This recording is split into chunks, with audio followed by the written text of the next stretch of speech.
This is Sixiron, my RuneScape-inspired solo Ironman character in Final Fantasy XI.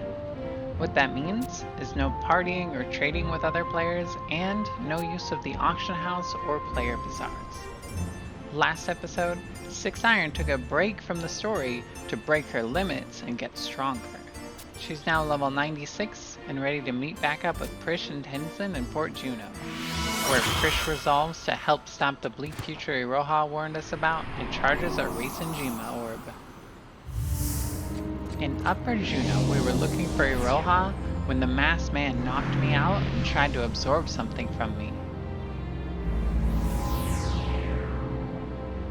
For some reason, he stopped to tell Tenzin to embrace darkness, and then pointed out Iroha by the Chocobo stables. He had stolen her Phoenix's blessing, and without that, she could not remain in our time. Prish and Olmia said that they ran into another masked man, and he had mentioned something called an astral condescence. Tenzin knew this was in Urghan, so he set out to Whitegate. As soon as I arrived, and without any explanation, Tenzin tells me that I need to infiltrate the capital. We decided the best way to do that was to gain the trust of the Empire as a mercenary. Which means returning to Salahim Sentinels. Naja seemed to actually be in a good mood. Maybe this wouldn't be so bad. But then one of her new recruits walked in the door. Looks like she pulls the same write down your name trick with everybody. Poor guy. He was then trying to demand respect out of Naja. I'm not sure he understands how this whole mercenary thing works.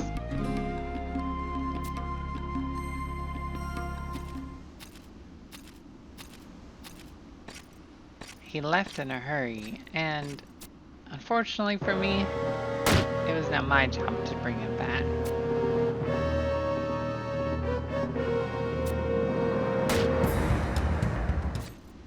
I found him at the tea house, and we chatted about the Empire, the Temple, and Salahim Sentinels. Oh, and revealed his identity as Prince Trident from Sandoria.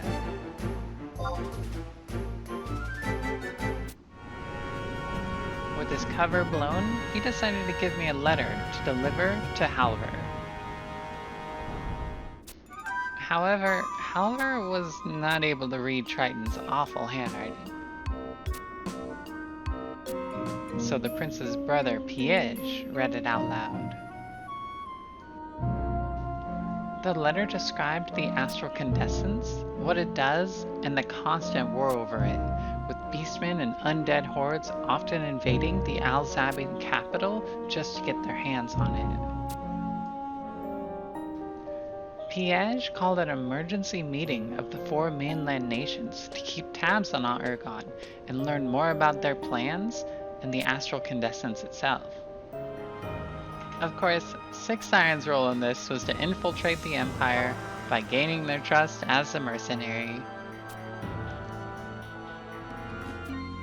I went back to the tea house looking for Triton when a Yagudo monk named Gesho stopped me to talk about the prince. He had left Urghan to resume his duties in Sandoria. The Empire knew of the meeting in Juno, and further, knew that I was involved. They made their own plans. I returned to the Sentinels to an understandably upset Naja. The prince had ran off and left Urghan, but maybe that was a good thing. In fact, she relished the thought of not having to deal with him again. She was so happy that I actually got paid. Another reason Naja was in such a good mood was because she received a commission directly from the Empire. She was to have a mercenary patrol the ruins of Alzadal to ensure the safety of the alchemists conducting investigations down there. Unbeknownst to Sixiron, they had requested her by name. While I was patrolling the ruins, I met a group of alchemists and their bodyguards. They were nice enough to explain a lot about the runes themselves.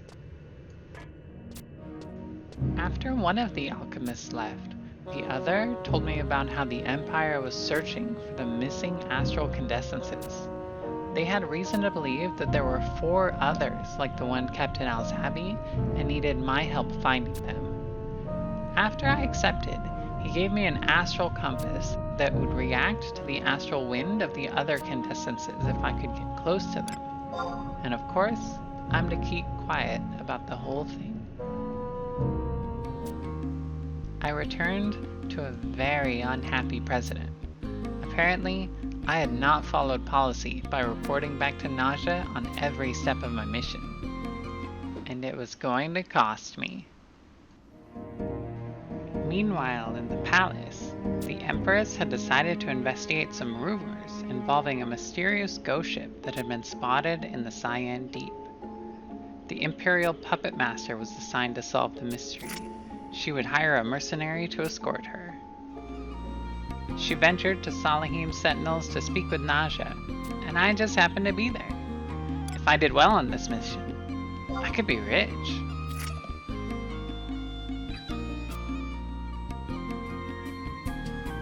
The ghost ship was first spotted around the Arapago Islands, and there were even some rumors that claimed that it was the infamous ship known as the Black Coffin. I was to begin my investigation in the islands where it was first seen. Some other day. Because now I had my way into the palace, where I could learn more about the astral condescence. The Puppet Master also made my race Senjuma orb shine. She must be important. We went to the temple to see the Candescence, but a mass Mithra was there, absorbing its power. We had to stop her.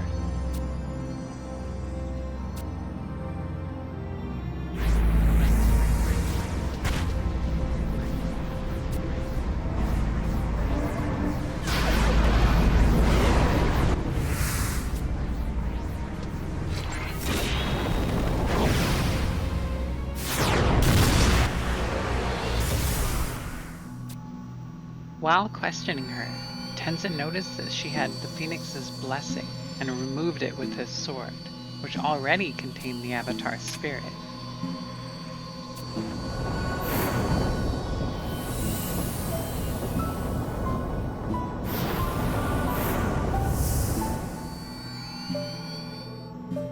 The Mithra then tried to escape, but was swiftly followed by Kagero. We then traveled to the Al-Zadal ruins to commune with Alexander. He agreed to give Iroha physical form in this time once more, but warned us that the laws of the world would not allow her to stay for long.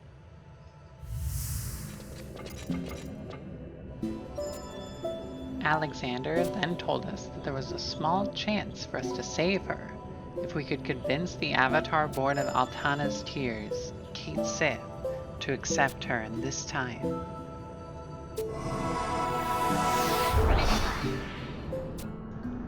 Kate Sith being that darn cat that pushed me off the ledge in the cavernous maw. It was time to go back. Back to the past. I remember being told to speak to the Sandorian Knights in the Citadel last time I was here, and one of them gave me a red recommendation letter to take all the way to Sandoria. So that's where I went.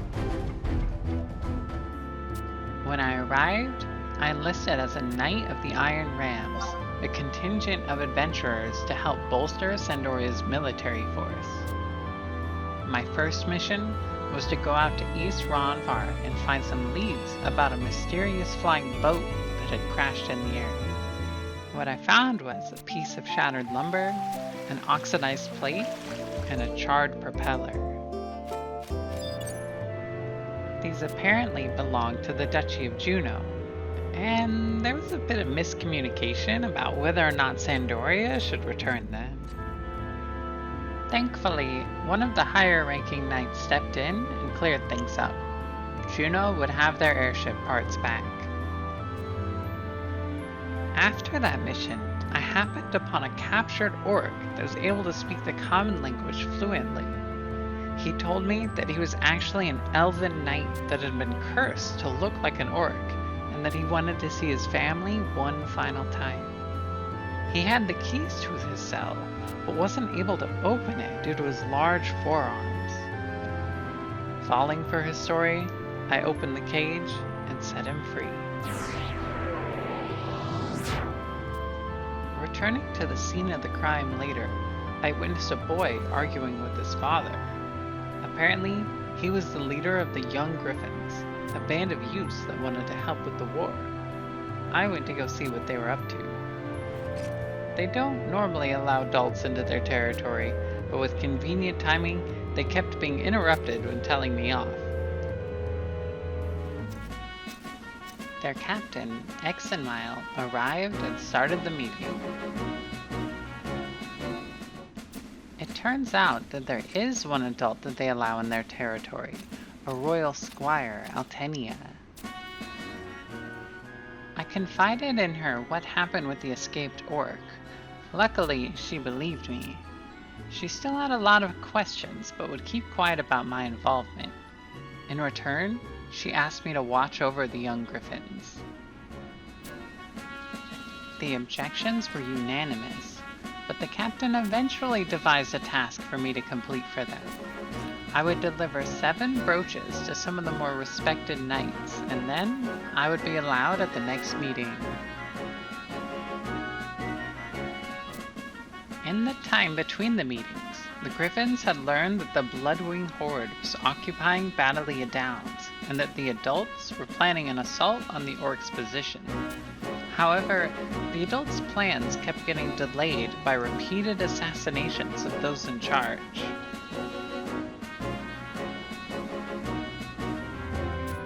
I came back a little after the meeting to learn that the boys had started advancing towards Vana'diel Downs on their own. To keep my promise to Altenia, I raced off after them. I found most of them in Jugner Forest, but Exenmile wasn't with them.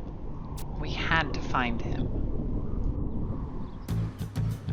He had been cornered by 2 orcs near the lake. One of them looked familiar. In any case, it was time for a fight.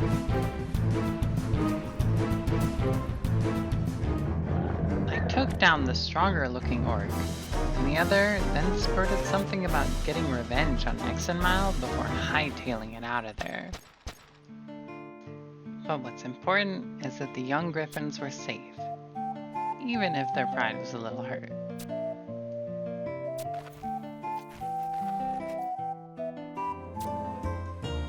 And so, we set off back to Sandoria.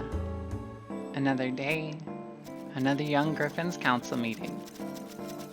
See you there!